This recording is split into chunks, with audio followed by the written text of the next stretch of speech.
حج کنید اگر قوت حج داشته باشید. امروز بنده های خدا خیلی بسیار شدن، آدم های پولدار، لیکن حج نمی روند، حج نمی کنند. یافتن یک بهانه، یک شعار، همین آدم های مسکین دست بگیر، دل یگان آدم آزار نده، خودش حج است. یا اینکه دلیل دیگر، رو حضرت برق 3 بار زیارت کن، حج است. اینا دروغند، اینا دروغ هستند برادر عزیز. بله، دل آزار ندادن نه برای حاجی بلکه برای همه انسان فرض و واجب است که دل هیچ بنده مسلمان آزار ندهی. برای همه ما و شما شرط و ضرور است که دستگیر فقیر و مسکین باشیم، لیکن معنای را ندارد که من پول حج در آدمای فقیر تقسیم کنم و خدا روز قیامت به خاطر این مرا همچون عنوان حاجی ها و همچون در زمره حاجی ها محشور گرداند. این معنا را ندارد. من حج میکنم زیرا در گردن من فرض است و اگر خدا مرا توفیق و هدایت و غیرت داده باشد باز کمک فقیرها و مسکینها هم میکنم. یا به زیارت حضرت برق، امروز که کتابچه ها برآمدن 3 بار زیارت کن حج نرو، این اسرائیلیات است برادر عزیز.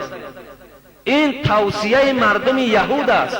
نمیخواهد که آدم مسلمان رفته کعبت الله را زیارت کند، نمیخواهد که مسلمان ها رفته انبوه مردم در کعبت الله ببینند مسلمان ها چگونه‌اند، چه اتفاقی دارند، چه زاره و تولا دارند. اونا را آدم مسلمان دیدن برابر باز محبتش به اسلام و به خدا زیاد می شود.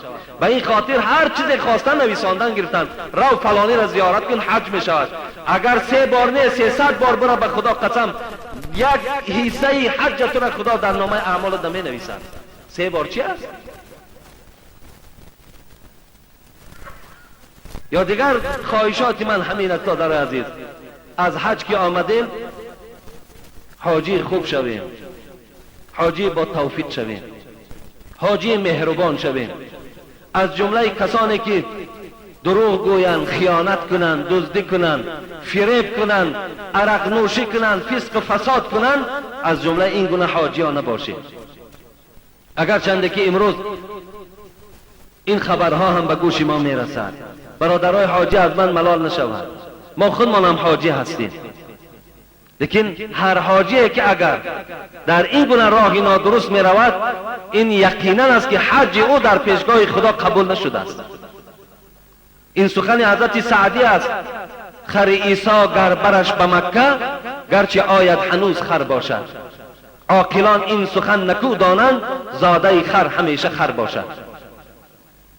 حاجی با توفیق شویم، حاجی خدا تر شویم، زیرا ما بسیار چیزهایی را دیدیم که این مردم عادی و ندیدند. یا آمدیم اینجا صفت نکنیم که همه مسلمانی همه جا بده است، اونجا هیچی مسلمانی نیست. این دروغ است. اینجا پیش ما مسلمانی همون جا هست برادر عزیز. آیا دیدین در یگان کوچه یگان آدمی مست الست خواب باشد؟ دیدین؟ کنی کوچه های خودمان با اون کوچه ها مقایسه کنیم. آیا دیدین که خانه های مسلمان ها را دزدی کنند؟ درت قلف است، گوییم که با اصطلاح امروز سیگنالیزاسیا دارد، سگ است، باز همونجا دزدی است. کجا دست ما مسلمانی ما؟ مسلمان همین است که حق یک برادرش در بازار فریب میکنه؟ آیا همین است مسلمانی ما؟ مسلمانی همین است که در دوام 1 ماه 2 آدمی را که جنازه کردم هر دش گرچیک بودند. همین است مسلمانی ما؟ هر دش از گیر بیچاره گیر زدن مرده رفتن، جنازه ما جنتش میبرد.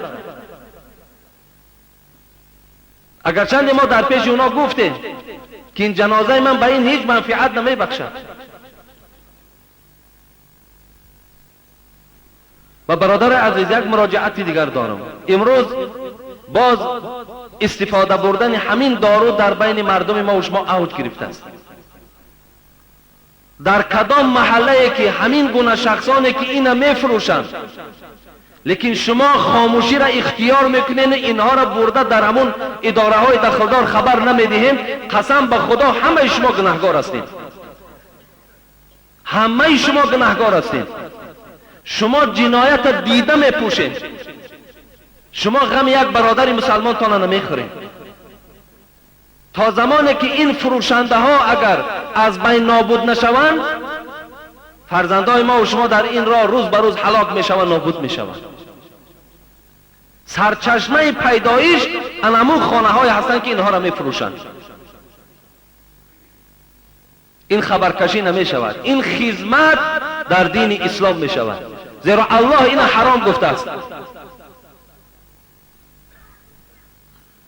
به خدا بیان کردن، اسلام گفتن. این مرد چی گفت؟ صدقت، راست گفتی ای محمد. فعجبنا، حضرت عمر میگن ما در تعجب ماندیم. یسألوه و یصدقوه، خودش سوال میدهد باز خودش تصدیق میکند که راست گفتی.